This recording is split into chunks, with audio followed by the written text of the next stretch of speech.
Mes parents ont vidé mon fonds en fiducie pour payer le mariage de ma sœur et ont qualifié cela de « générosité familiale ». Je n'ai pas pleuré. J'ai simplement regardé mon fiancé, et il s'est levé. « Ta sœur mérite un vrai mariage », a déclaré mon père avec fierté. Mon fonds en fiducie, l'argent de ma grand-mère, 48 000 €. Disparu. Nous sommes toujours les administrateurs. Jusqu'à ta majorité légale, a-t-il ajouté. Nous avons tout à fait le droit légal de. Viens-tu vraiment d'admettre une fraude caractérisée devant témoin? La voix de Bastien a tranché net dans le silence de la pièce.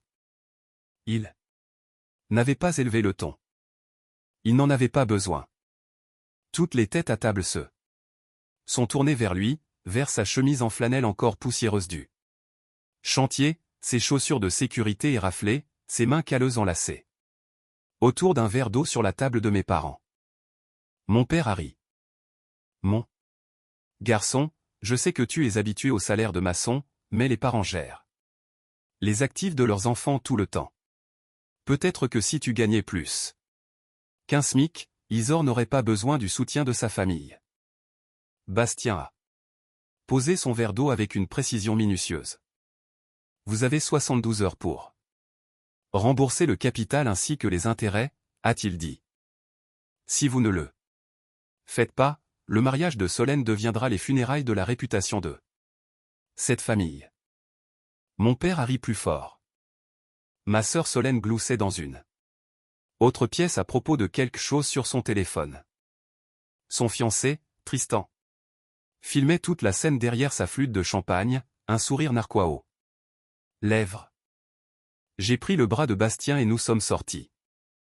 Je dois revenir 18 mois en arrière pour expliquer pourquoi je ne pleurais pas et pourquoi mon fiancé, l'homme que ma famille traitait de « petit ouvrier » avec un ton qui sonnait comme un diagnostic médical, était la seule personne dans cette pièce qui savait exactement ce qu'elle faisait. J'étais spécialisé dans la restauration architecturale depuis 4 ans lorsque j'ai rencontré Bastien Sterling. Sur un chantier à Lyon, un bâtiment en briques des années 1920 que j'avais été engagé pour évaluer en vue de sa préservation. Il supervisait apparemment une sorte d'évaluation structurelle, ce que j'avais pris à l'époque pour le travail d'un entrepreneur général. Il portait une chemise en flanelle, un casque de chantier, et possédait cette compétence silencieuse que les bons artisans portent comme les chirurgiens expérimentés portent une certaine immobilité. Il ne faisait pas étalage de son savoir, il l'utilisait sans avoir besoin que vous le remarquiez. Nous avons discuté d'un mur porteur pendant 45 minutes, tous deux debout dans le même mètre carré de sous-sol poussiéreux, avant de convenir de la solution en 5 minutes. Il m'a invité à dîner avec la franchise d'un homme qui ne croit pas beaucoup au préambule. J'ai dit oui pour la même raison. J'ai parlé de lui à ma famille au bout de 2 mois, avec précaution. Comme on présente quelqu'un dans une pièce dont on sait que le plafond est bas. La première question de mon père a été de savoir ce que Bastien faisait comme travail. La première question de ma mère a été la même, reformulée avec plus d'élégance. Solène, ma sœur cadette de 4 ans, a cherché son profil sur LinkedIn dans les 10 premières minutes et a annoncé à la table qu'elle ne le trouvait pas, ce qu'elle a dit comme s'il s'agissait d'une preuve médico-légale. D'une disqualification. Bastien a souri et lui a dit que LinkedIn n'était pas sa plateforme préférée, ce qui était vrai de la même manière que de dire que l'océan Pacifique n'était pas sa piscine préférée, et ce que ma famille a pris comme confirmation de tout ce qu'ils avaient déjà décidé à son sujet. Ce que ma famille voyait à chaque fois qu'elle voyait Bastien, c'était un homme en vêtements de travail, conduisant une camionnette cabossée. Répondant aux questions sur sa carrière par des phrases comme « gestion de projet » ou « travaux de construction » et déclinant chaque occasion d'être impressionné par qui que ce soit dans la pièce. Ils ont tiré leurs conclusions dans les 15 premières minutes du premier dîner et ne les ont jamais remises en question, car certaines personnes mettent à jour leur modèle lorsque de nouvelles données arrivent, tandis que d'autres ne le font pas. Et ma famille avait toujours été fermement dans la seconde catégorie. C'était, j'avais fini par le comprendre, une caractéristique d'un certain privilège, l'hypothèse que votre première impression était toujours plus précise que les preuves qui arrivaient ensuite.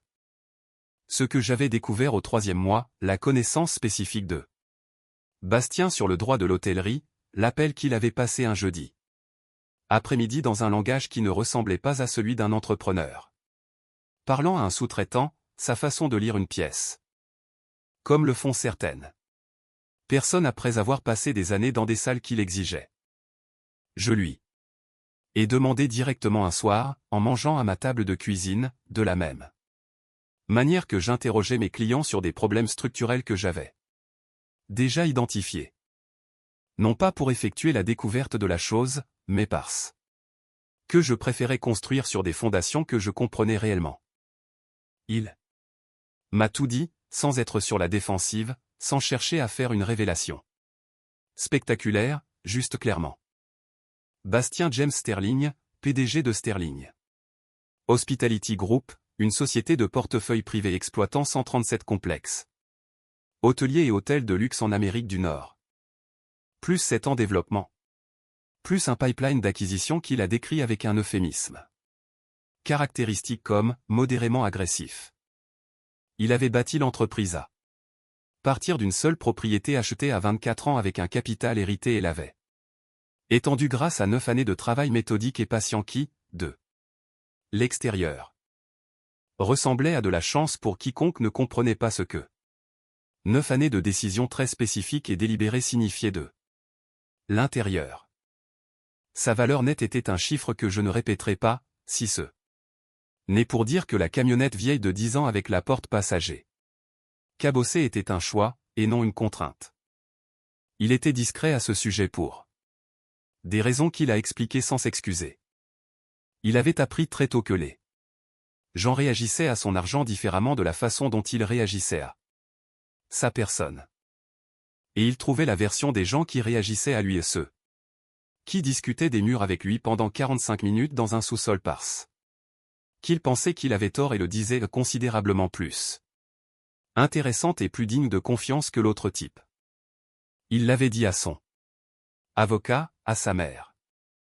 Il ne l'avait pas dit à ma famille parce que ma famille ne lui avait jamais posé une seule question sur lui-même qui ne soit en réalité une question sur ses revenus, et les deux choses n'étaient pas la même.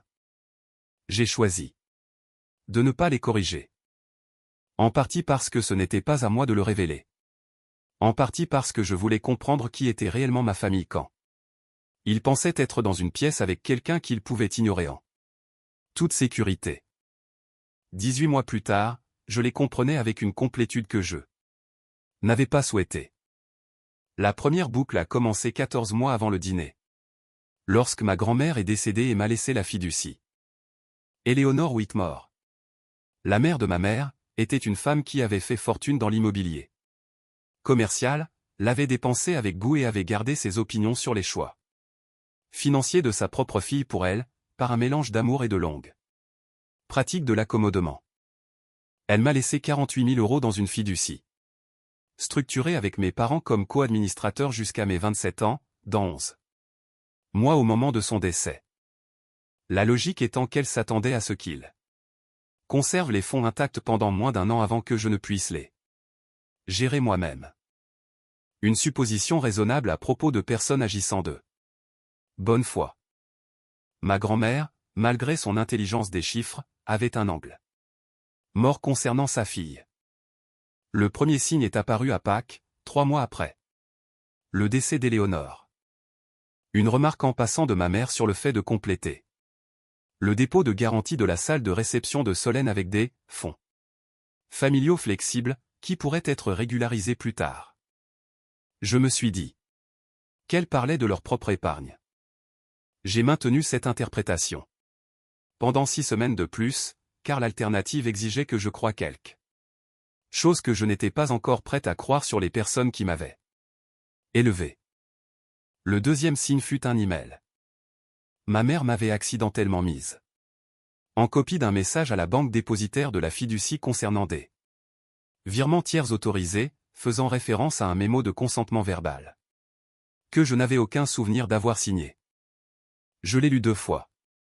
Je me suis dit que j'avais dû accepter quelque chose que j'avais oublié, ce qui n'était pas quelque chose auquel je croyais vraiment, mais que je pouvais encore prétendre croire pendant 8 jours de plus. Le 3e signe fut la mise à niveau de la salle de réception de Solène. D'un espace loué à 12 000 € à la salle de bal principale de l'hôtel Alta Aspen, qui, je le savais par mon contexte professionnel, commençait à 40 000 € pour un week-end. Solène n'avait pas 40 000 €. Solène avait un compte Instagram avec 12 000 abonnés et un fiancé nommé Tristan qui faisait quelque chose de vague dans le conseil en images. Et qui, j'avais remarqué, avait récemment posté une photo d'une montre qui se vendait 14 000 € comme quelque chose qu'une bonne semaine avait rendu possible. J'ai interrogé mes parents sur le financement. Mon père a dit que Solène méritait de célébrer correctement et que les fonds étaient tous réglés. Ma mère a parlé des fleurs. J'ai laissé tomber encore une fois. Le schéma dont j'ai le plus honte dans cette histoire n'est pas ce que ma famille m'a fait. C'est le nombre de fois où j'ai laissé tomber quelque chose que je savais. Déjà parce que l'alternative exigeait une confrontation que je n'étais pas prête à avoir.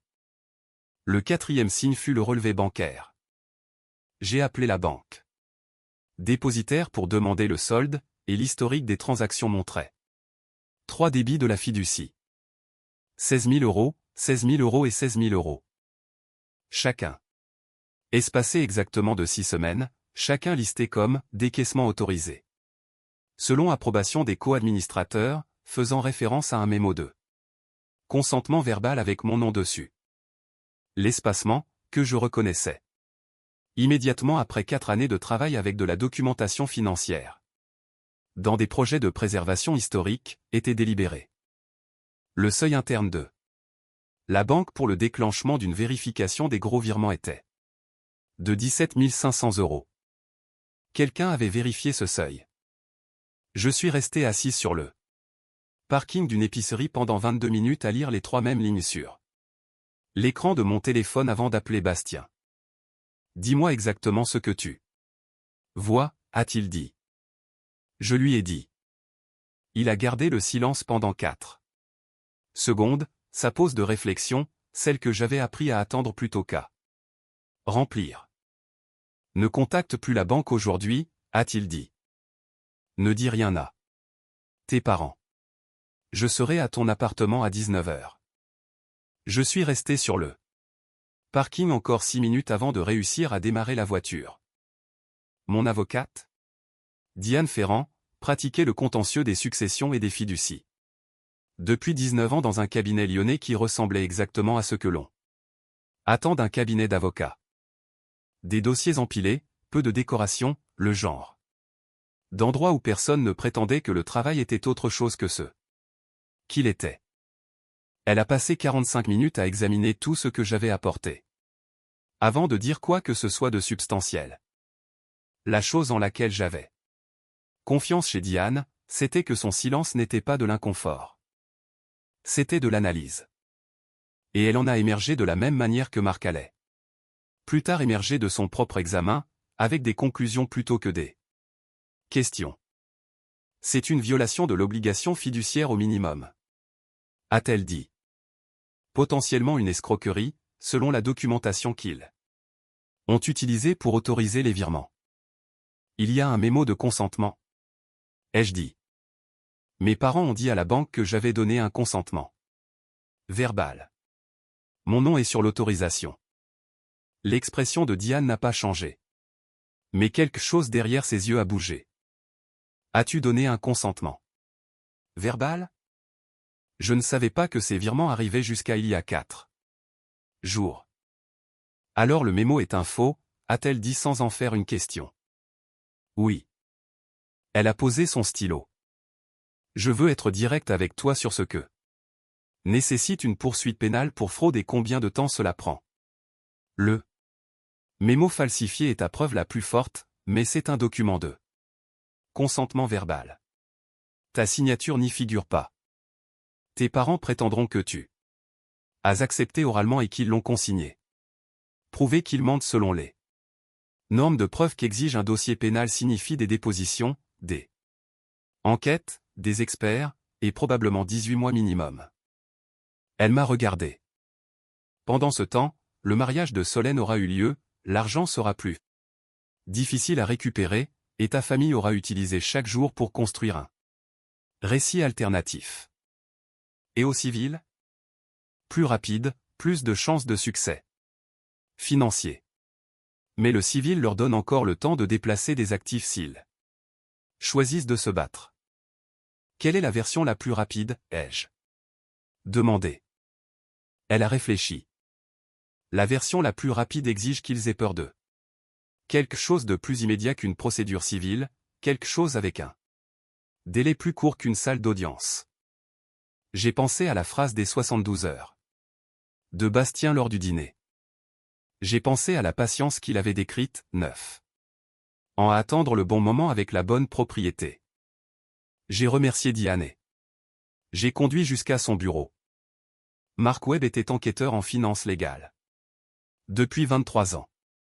Sa spécialité était le type de fraude conçu pour ressembler à l'administration, les virements qui restaient sous les seuils, les autorisations utilisant des documents légitimes pour couvrir des actes illégitimes.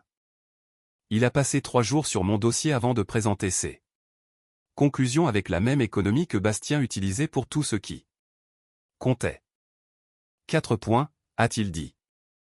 1. Les montants des virements étaient calibrés sur le seuil de vérification de la banque, ce qui signifie que quelqu'un a fourni ce chiffre à tes parents, très probablement un conseiller financier qui comprenait le système. Ce qui étend la chaîne de responsabilité. 2. Le mémo de consentement verbal à un horodatage de création de fichiers. 4 jours après l'achèvement du premier virement. Il a été rédigé pour couvrir une décision déjà exécutée, pas pour en autoriser une qui ne s'était pas encore produite. 3. Tristan Johnson a reçu 4 200 € du deuxième décaissement via un virement direct. Il est bénéficiaire en aval d'un virement frauduleux, ce qui l'expose personnellement quelle que soit son intention. 4. La structure des 3 virements. Le timing et la rétrodatation du mémo démontrent une planification. Ce n'était pas de l'opportunisme. C'était un stratagème avec un calendrier. Il a fermé son dossier. Cela compte pour le sentencing si ça va jusque-là. J'ai regardé Bastien. Ça n'ira pas jusque-là, a dit Bastien. Ils vont rendre l'argent. Quelle est ta confiance? Ai-je demandé. Très élevée, a-t-il dit. Parce que je vais rendre l'alternative inacceptable avant qu'ils aient le temps d'appeler un avocat. La campagne qui a suivi était l'architecture de Bastien, pas la mienne. Conçue avec la même logique patiente qu'il appliquait à chaque projet. Laisse la structure supporter la charge qu'elle est censée supporter. N'ajoute pas de poids avant de comprendre sur quoi tu construis. Il m'a ordonné de ne rien dire à mes parents sur ce que j'avais découvert, de continuer à assister au dîner de famille, d'accepter l'invitation de ma mère au gala avec la chaleur d'une femme qui avait accepté de signer une décharge de responsabilité et qui était maintenant prête à démontrer l'unité familiale devant 200 témoins. Pendant ces 3 semaines. Alors que j'étais assise à la table de mes parents à regarder mon père parler du mariage de Solène avec la satisfaction d'un homme qui avait résolu un problème. Bastien passait ses journées de travail à négocier l'acquisition de la société mère de l'hôtel Alta Aspen. Sterling Hospitality Group a finalisé l'achat jeudi. Mes parents n'ont reçu aucune notification car le vendeur n'avait aucune obligation d'informer ses locataires d'un changement de propriété corporative avant la date de clôture. Et parce que l'équipe d'acquisition de Bastien opérait avec la même discrétion qu'il avait appliquée à tout le reste dans cette histoire. Le gala était samedi. Il me l'a dit dans la camionnette en chemin. Là. Patek Philippe à son poignet attrapant la lumière déclinante lorsqu'il ajustait sa manchette. La chemise en flanelle était visiblement absente.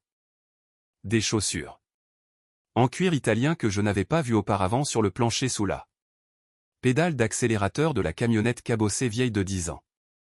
C'était une combinaison de choses si spécifiques que je me suis senti un instant légèrement instable un jour qui ne m'avait pas encore donné de raison de me sentir instable. Depuis combien de temps as-tu cette montre, ai-je demandé, parce que ce n'était pas ce que je voulais demander, mais c'était la seule question que j'étais capable de formuler à haute voix. 7 ans, a-t-il dit. Je la porte environ 4 fois par an. Quand la situation l'exige, ai-je dit. Quand la situation l'exige, a-t-il confirmé. J'ai failli ne pas y aller. Je veux être honnête à ce sujet. Mon avocate m'avait conseillé de ne pas le faire. Les mots exacts de Diane étaient « Tu as assez sur papier. Tu n'as pas besoin d'être dans la pièce. » Elle avait raison légalement, mais j'avais passé 6 mois à regarder ma famille supposer que j'étais quelqu'un qui pouvait être géré, manœuvré et finalement persuadé de signer une décharge libérant leur responsabilité. Et une partie de moi avait besoin qu'ils comprennent que la décharge que j'avais accepté de signer n'était pas le document qu'ils pensaient.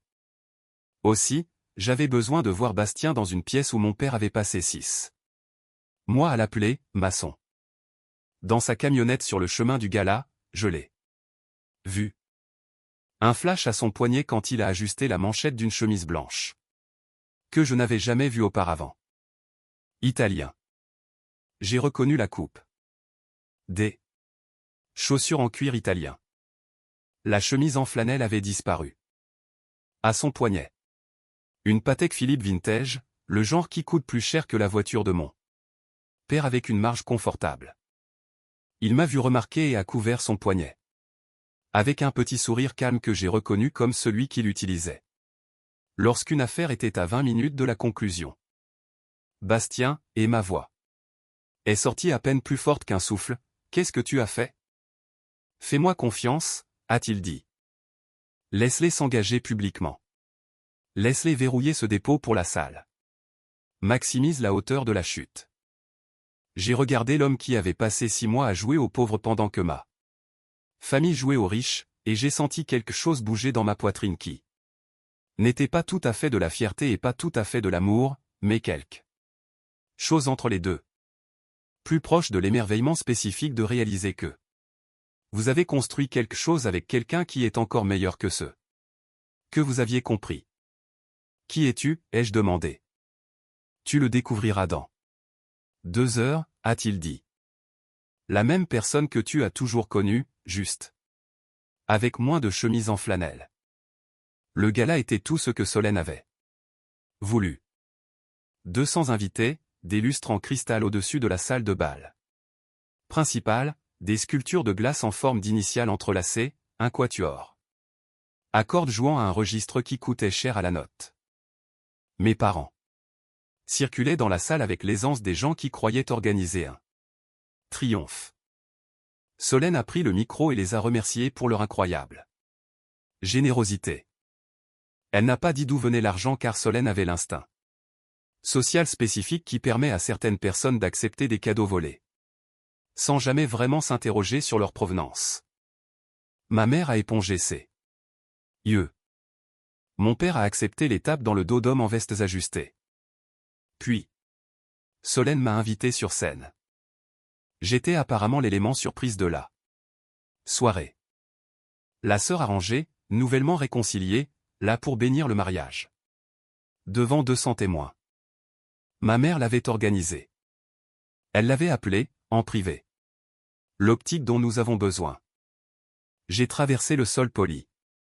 Mon père est apparu à mes côtés par la droite, un document plié dans une main et un stylo en or dans l'autre. La décharge de responsabilité que j'avais accepté de signer.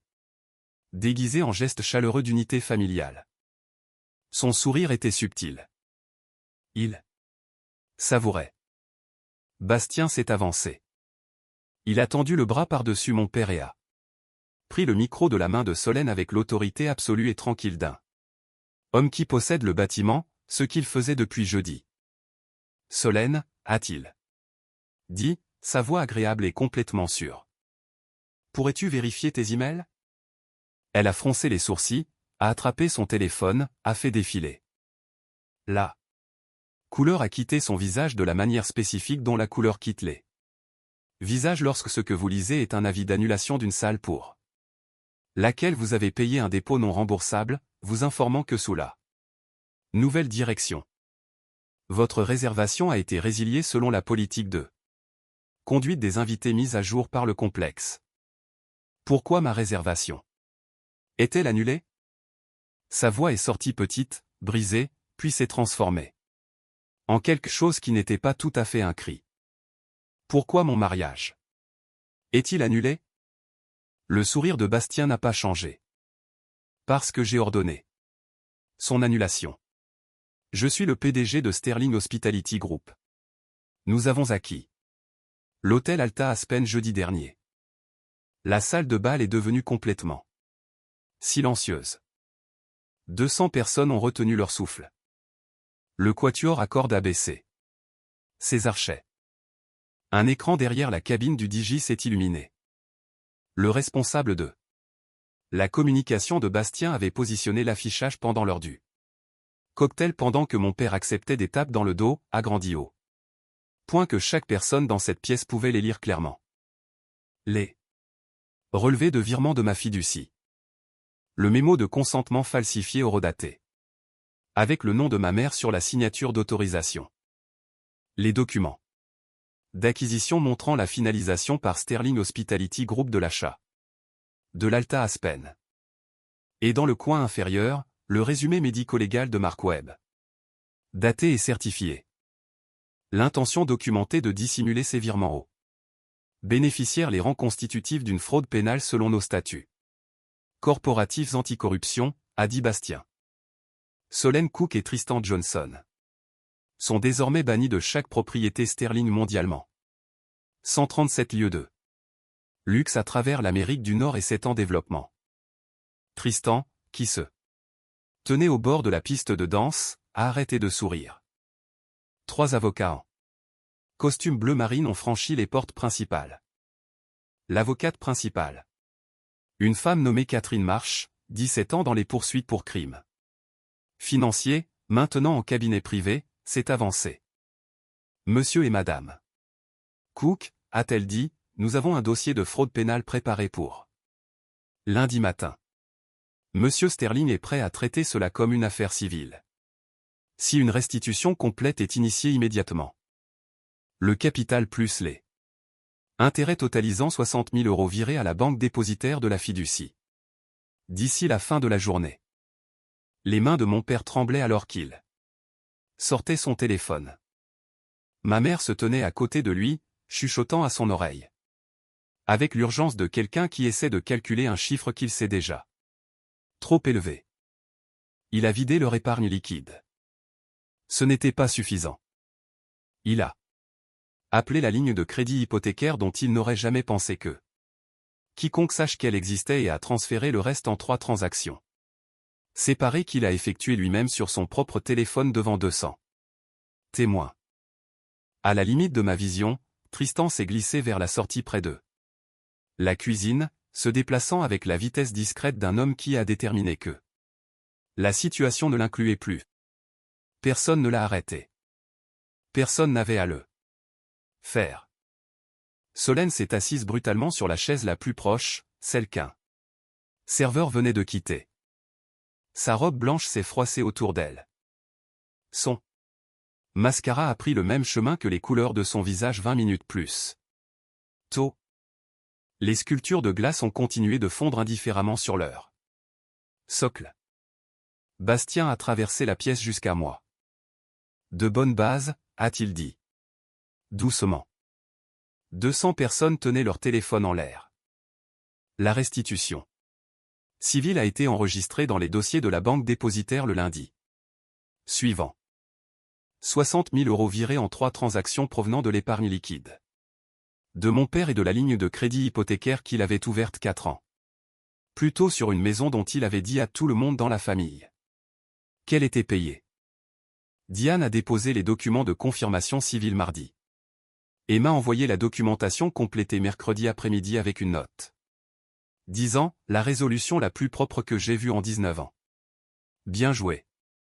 Le conseiller financier de mes parents, celui qui avait très probablement fourni le seuil de vérification de la banque, a retenu son propre avocat la semaine du gala et fait depuis l'objet d'une enquête distincte de l'ordre professionnel que le cabinet de Diane a signalé comme un renvoi aux autorités appropriées. Son implication est une autre histoire dans une autre pièce avec un autre calendrier, et j'ai fait le choix délibéré de la laisser avancer à son rythme, plutôt que de dépenser une énergie dont j'ai besoin pour d'autres choses. Le cabinet de Catherine Marsh a déposé le renvoi pénal auprès de l'unité des crimes financiers de l'État concernant le mémo falsifié. Cette affaire est toujours sous examen actif, ce qui signifie que l'histoire que mes parents ont racontée sur l'autorisation standard des co-administrateurs est actuellement en train d'être racontée devant des gens avec un pouvoir d'assignation et considérablement moins de patience pour le flou que celle que j'avais montrée à ce dîner de Pâques. L'exposition personnelle de Tristan suite au virement de 4 200 € est devenue une affaire en soi une fois que le rapport de marque a été certifié et déposé. Il a retenu son propre avocat la semaine après le gala. Solène, j'en ai entendu parler par ma mère lors d'un bref et prudent appel téléphonique 3 mois après les faits, réévalue le calendrier des fiançailles. Ce qui est le genre de phrase qui dit tout et rien à la fois. Je ne suis pas sûr de ce que je ressens à propos de la situation actuelle de Solène. Je suis toujours en train de travailler sur la frontière entre responsabilité et satisfaction, qui ne sont pas la même chose même lorsqu'elles arrivent au même moment. Mes parents ne m'ont pas appelé depuis le gala. J'ai reçu un email de ma mère 11 jours après, long de 2 paragraphes, expliquant en grande partie tout ce qu'ils avaient fait pour la famille au fil des ans. Je l'ai lu 2 fois. Je n'ai pas répondu. Diane a conseillé d'éviter toute communication substantielle tant que le renvoi pénal est en cours, ce qui est professionnellement correct et personnellement commode dans des mesures approximativement égales. L'argent de ma grand-mère est maintenant dans une nouvelle fiducie gérée par un dépositaire sans lien familial et un administrateur qui n'a aucune raison d'effectuer des virements que je n'ai pas demandé. Je n'ai pas encore décidé quoi en faire, si ce n'est que j'ai décidé de prendre le temps de décider, ce qui est en soi une décision que ma grand-mère aurait approuvée. C'était une femme qui croyait au fait de lire chaque ligne d'un document avant de le signer et de savoir exactement qui était dans la pièce, avant de dire quoi que ce soit qui comptait. J'ai appris cela d'elle. Je l'ai enseigné imparfaitement et trop tard.